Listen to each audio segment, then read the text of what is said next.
বন্ধুরা, তোমরা তো আর্কিমিডিসের সূত্র সবাই বইতে পড়েছো। আজকে আমরা দেখব এই আর্কিমিডিসের সূত্রটাকে কিভাবে খুব সহজে তোমরা বাড়িতে বসেই আর্কিমিডিসের সূত্রের প্রমাণটা তোমরা হাতে নাতে করতে পারো। তো আমরা দেখি তাহলে যে এই পরীক্ষাটা করতে আমাদের আজকে কি কি লাগবে। দেখো, আমার কাছে এরকম একটা আমি কন্টেনার নিয়েছি, প্লাস্টিকের কন্টেনার। তোমরা যে কোনো 2 লিটারের বোতল নিয়েও করতে পারো। এই প্লাস্টিকের কন্টেনারে এখানে আমি একটা হোল করে নিয়েছি। এই হোলের মধ্যে আমি একটা এরকম পাইপ কেটে এখানে লাগিয়ে নিয়েছি, আর মুখটাকে ভালো করে আমি আঠা দিয়ে এখানে জুড়ে দিয়েছি, যাতে কোনোভাবে এখান থেকে ওয়াটার না লিক করতে পারে। আর কিছুটা জল নিয়েছি, একটা বিকার নিয়েছি, একটা স্প্রিং ব্যালেন্স নিয়েছি, আর একটা পকেট ব্যালেন্স নিয়েছি, ডিজিটাল পকেট ব্যালেন্স। আর হচ্ছে একটা যে বস্তুটাকে আমি জলে ডোবাবো, আমার পুরনো যে ওষুধের প্লাস্টিকের শিশি ছিল তার মধ্যে কিছু পাথর দিয়ে আমি এটা 50 গ্রাম ওয়েটের একটা বস্তু তৈরি করে নিয়েছি। আর লাগবে একটা ছোট প্লাস্টিকের বাটি। এই কটা জিনিসের সাহায্যে আজকে আমরা এই পরীক্ষাটা করব। প্রথমে আমরা এই বস্তুটাকে এই স্প্রিং ব্যালেন্সের সঙ্গে আটকে নিলাম। এই পাথর ভর্তি প্লাস্টিকের কন্টেনারটা, এর বায়ুতে ওজন দেখাচ্ছে 50 গ্রাম ওয়েট। প্রথমে এই ফাঁকা বাটিটা, এটার আমরা আগে ওজনটা দেখে নেব। দেখো, এখন এটা 0 দেখাচ্ছে। এরপর আমি এই বাটিটা এখানে রাখলাম। এবার এটা কত ওজন দেখাচ্ছে? মোটামুটি 5 গ্রাম ওয়েট দেখাচ্ছে। আচ্ছা, প্রথমে আমরা এই কন্টেনারটাতে আমরা জল ভরে নিচ্ছি। আমরা জল ততক্ষণই ভরবো যতক্ষণ এটা না কানায় কানায় জলপূর্ণ হয়।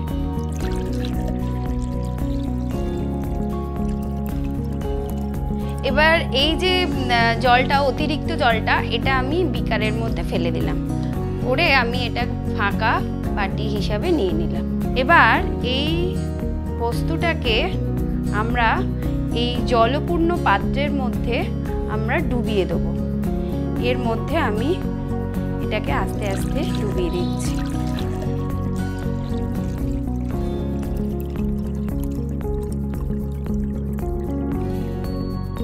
এখন আমরা দেখতে পাচ্ছি যে এখন স্প্রিং ব্যালেন্সের রিডিং এখন কিন্তু দেখাচ্ছে, দেখো, 10 গ্রাম ওয়েট। তার মানে বায়ুতে বস্তুটার ওজন ছিল 50 গ্রাম ওয়েট, আর জলে নিমজ্জিত অবস্থায় এটার ওজন এখন দেখাচ্ছে 10 গ্রাম ওয়েট।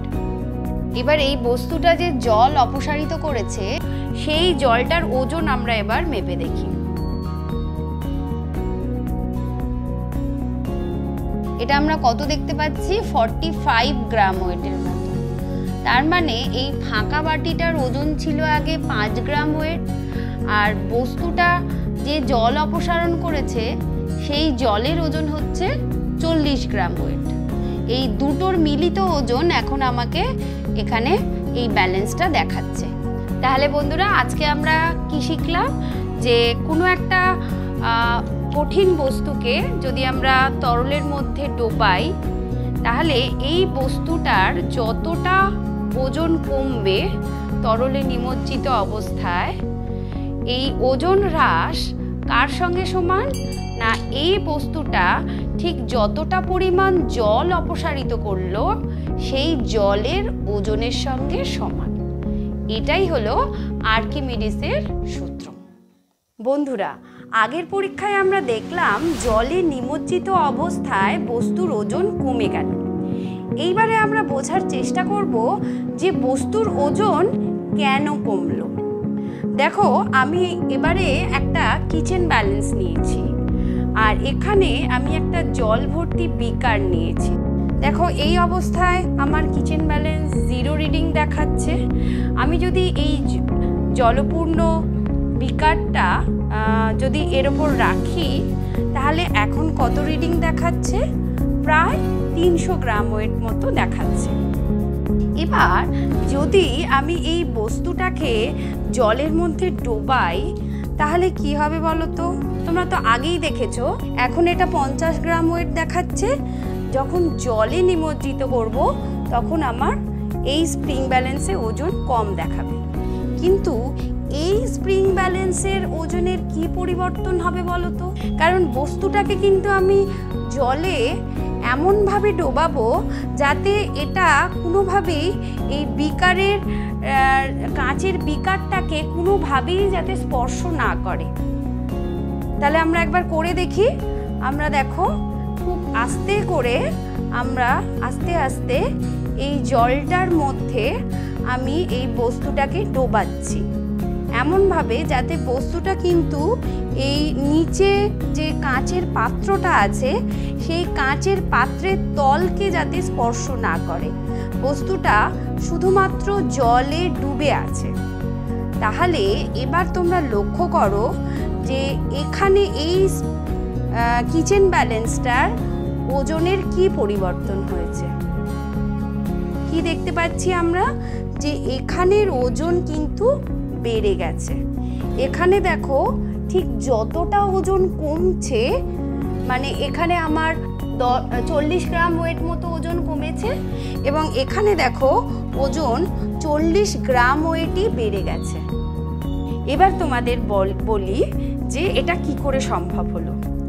আসলে যখন এই বস্তুটাকে আমি জলের মধ্যে ডোবালাম তখন বস্তুটা কি করলো, জলকে ধাক্কা দিল।